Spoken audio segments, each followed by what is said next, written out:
काल आपण ब्रह्मोत्सव तिरुपेती बालाजी येथील ब्रह्मोत्सव कसा साजरा होतो 9 दिवस याची माहिती पाहिली.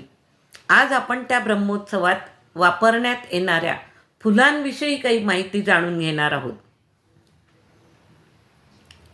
भगवान व्यंकटेश्वराचे निवासस्थान हे श्रीवारी मंदिरामध्ये दररोज वापरल्या जाणाऱ्या विशेष फुलं आणि सुगंधी पानांच्या बागांसाठी देखील प्रसिद्ध आहे. तिरुमलाच्या इतिहासामध्ये असं म्हणतात की तिरुमलाच्या इतिहासामध्ये हार आणि फुलं ही महत्त्वपूर्ण भूमिका बजावतात. आपण गेल्यानंतर तिथं विविध प्रकारची फुलं पानं बघतच असतो. त्या प्रत्येकाची भगवान व्यंकटेश्वराच्या मंदिराच्या आख्यायिकेमध्ये कथांमध्ये एक विशिष्ट ओळख आहे. तिरुवईमुळी या स्थानिक पुराणामध्ये, तिथे एक स्थानिक पुराण आहे, त्याच्यामध्ये तिथल्या स्वर्गीय शासकांचा काही उल्लेख आढळतो की त्या 7 टेकड्यांपैकी काही टेकड्यांवरती तो शासक जो होता तिरुवईमुळी, तो वर्षभर त्याच्या घरामध्ये फुलांच्या बागा सतत बहरून आणण्यासाठी प्रयत्न करायचा आणि त्या तिरुमलाच्या सजावटीसाठी वापरायचा. मुख्य देवतेचा हार आणि फुलांच्या सजावटीसाठी तसंच तिरुमला येथील श्रीवारी मंदिराच्या गर्भगृहात आणि इतर भागांमध्ये सरासरी 500 किलो फुलं आणि 5 किलो सुगंधित पानं वापरली जातात. किमान 20 महिला देवतेसाठी हार बनवत असतात. मंदिराच्या संकुलामध्ये जे अनेक वातानुकूलित कक्ष आहेत, जिथे आपण दर्शन रांगेमध्ये थांबतो, तिथली पण दररोजची सजावट आणि उत्सव मूर्तीमध्ये वारंवार बदल करण्यासाठी सर्व सामान तिथे ठेवलेलं असतं. तिथे पण सजावट केली जाते. अनेक सणांमध्ये विविध वेगवेगळ्या प्रकारच्या सजावटी केल्या जातात. तिरुमला टेकड्यावर फुलांच्या बागा उभारण्याची जी कल्पना आहे, सर्वप्रथम श्री रामानुज आणि त्यांचे शिष्य श्री आनंदवाल यांनी 14व्या शतकामध्ये ही मांडली होती. तेव्हापासूनच्या त्या बागा आहेत. नंतर श्री वैष्णवांनी तिरुमला फुलांच्या बागांची लागवड दासा नंबिस या दासाने पण तिथे अनेक वर्ष अनेक फुलांची म्हणजे उत्पन्न केलेली होती. 15व्या शतकाच्या उत्तरार्धात तिथल्या मंदिरामध्ये शिलालेख आहे आणि त्यावरती लिहिलेलं आहे की 15व्या शतकाच्या उत्तरार्धात असंख्य फुलांच्या बागांचा संदर्भ त्या शिलालेखात आपल्याला वाचायला मिळतो. अनेक फुलांच्या बागा होत्या. राम बगीचा, नारायणगिरी, नंदकम अशा नावाने खूप बागा तिथे होत्या. त्यांचं आता नवीन बांधकामामध्ये काही रूपांतर झालेलं आहे, काही तिथे अतिथी कक्ष झालेले आहेत, पण आधी बागा खूप जास्त होत्या. पूजेसाठी वापरण्यात येणारी महत्त्वाची फुलं जी तिरुपतीला नेहमी वापरतात पूजेसाठी, ती म्हणजे गुलाब, कमळ यासारखी सुगंधी फुले, क्रायसॅन्थेमन्स, दौना, तुळशी, नेरियम, अनेक इंग्लिश नावाची फुलं, टर्बोनॉर मोंटाना, कनकंबरम आणि एक्सोरा ही प्रमुख फुलं तिथं रोजच्यासाठी वापरल्या जातात. त्या मंदिरामध्ये, तिरुपतीच्या बालाजी मंदिरामध्ये 8 विशेष हारांचा वापर केला जातो. भगवान व्यंकटेश्वर दररोज टीटीडी देवस्थाननी राखलेल्या बागांमध्ये खास गुलाब, चमेली, झेंडूची फुलं मुख्य देवतेच्या सजावटीसाठी विशेषतेने वापरले जातात. त्याच बागांमध्ये तुळशी आणि दौना ही सुगंधी पानं देखील अनेक पद्धतीने वाढवली जातात. अतिशय विराट असा 100 फूट लांबीच्या हारामध्ये 27 प्रकारची फुले, 7 प्रकारच्या सुगंधी पानाचा समावेश केला जातो. देवतेला सजवणाऱ्या प्रमुख माला ज्या आहेत त्यांची नावं पण आहेत तिथे, जी माळा बनवतात त्यांची: शिखरमणी, शालिग्राम माला, कंथासरी, वृक्षस्थल, लक्ष्मी शंकुचक्रम, कथरी सरम, तवलामुलू असे अनेक पुजारी याबद्दल आपल्याला तिथे माहिती देत असतात. टीटीडीच्या बागांमध्ये श्रीवारी मंदिरासाठी दररोज ताजी फुलं तयार होतात.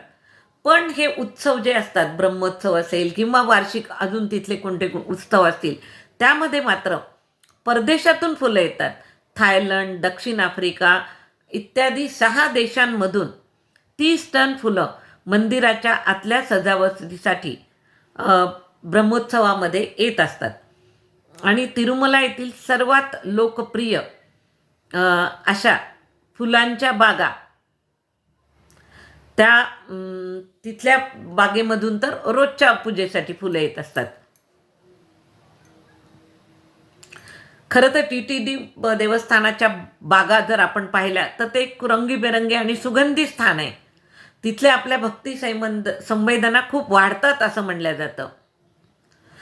त्या बागेतून आणि तिरुमलूच्या आजूबाजूच्या पण विविध परिसरातून अनेक मंदिरांना दररोज 500 किलो फुलं पुरवठा केला जातात.